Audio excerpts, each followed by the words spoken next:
est-ce que tu souffres d'amusie? Autrement dit, es-tu tone deaf? On va faire le test ensemble. Es-tu capable de me dire si les deux notes que je vais jouer sont identiques ou différentes? Est-ce qu'elles sont identiques ou différentes? Différentes. D'autres notes identiques ou différentes?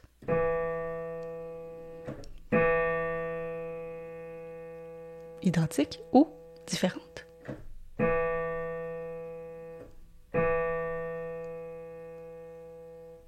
Identiques. Et une dernière fois le même test, identiques ou différentes?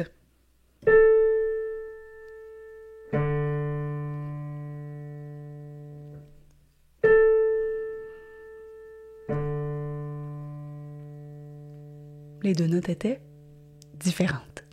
Déjà, si tu as entendu les différences, c'est que tu ne souffres pas d'amusie. Ça se peut que ton oreille musicale soit développée, mais tu ne souffres pas d'amusie. Parce qu'une personne qui souffre d'amusie entend pas les différences. Deuxième test. Maintenant, est-ce que tu es capable de me dire si la deuxième note que je vais jouer est plus aiguë ou plus grave que la première? Donc, voici la première. Est-ce que la deuxième est plus grave ou plus aiguë? Est-ce que la deuxième est plus grave ou plus aiguë? La bonne réponse est plus aiguë. Même chose maintenant ici. Voici la première note. Est-ce que la deuxième est plus grave ou plus aiguë? Encore une fois, la première et la deuxième. Plus grave. Dernier exercice. Voici la première note. Est-ce que la deuxième est plus grave ou plus aiguë? Encore une fois.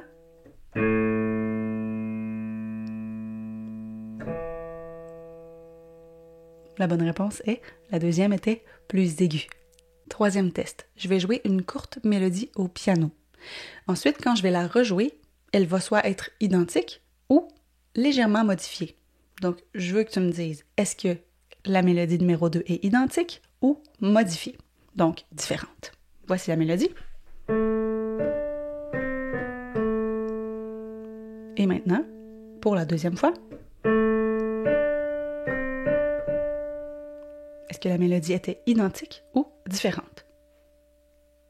Différente. Même chose, un petit peu plus aiguë maintenant.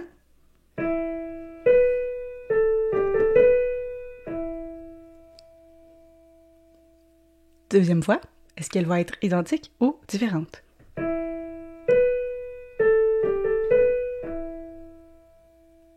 Elle était identique. Dernière mélodie.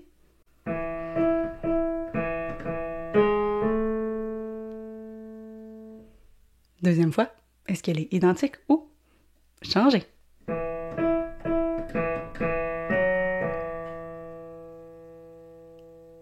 Différente. Changée.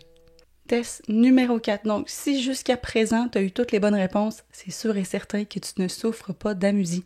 Si tu t'es trompé à quelques reprises, ça ne veut pas dire que tu souffres d'amusie. Ça veut peut-être juste dire que tu as besoin de continuer de développer ton oreille musicale. Mais si tu n'as eu aucune bonne réponse, il y a des bonnes chances que tu souffres malheureusement d'amusie. Maintenant, on va faire un test supplémentaire. Je veux que tu me dises si tu reconnais l'air de cette chanson.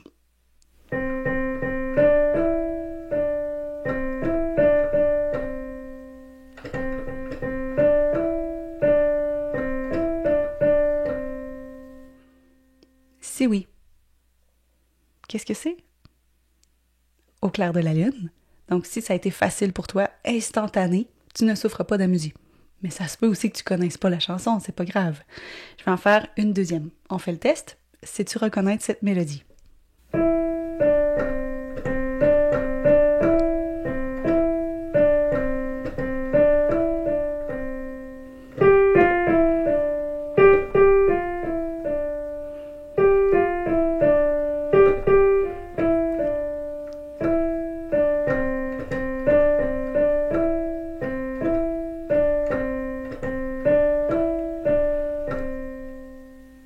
Ça te dit quelque chose? C'était fais dodo. Ça, c'était un simple test supplémentaire, mais encore une fois, ça dépend des connaissances de chacun. C'est pas tout le monde qui connaît les berceuses. Alors ne t'en fais pas si jamais t'as pas eu ces 2 dernières réponses-là.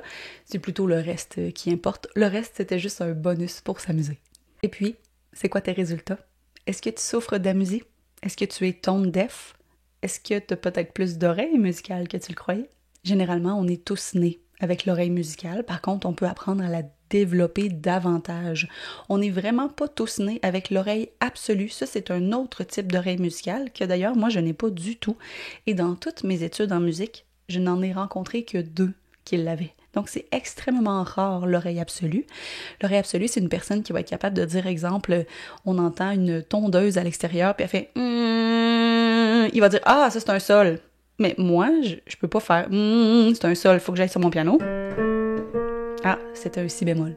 Je l'ai pas eu du tout, mais je l'ai trouvé par référence, donc avec une relative, ce qui veut dire que j'ai l'oreille musicale relative, comme la majorité des gens, mais elle peut se développer.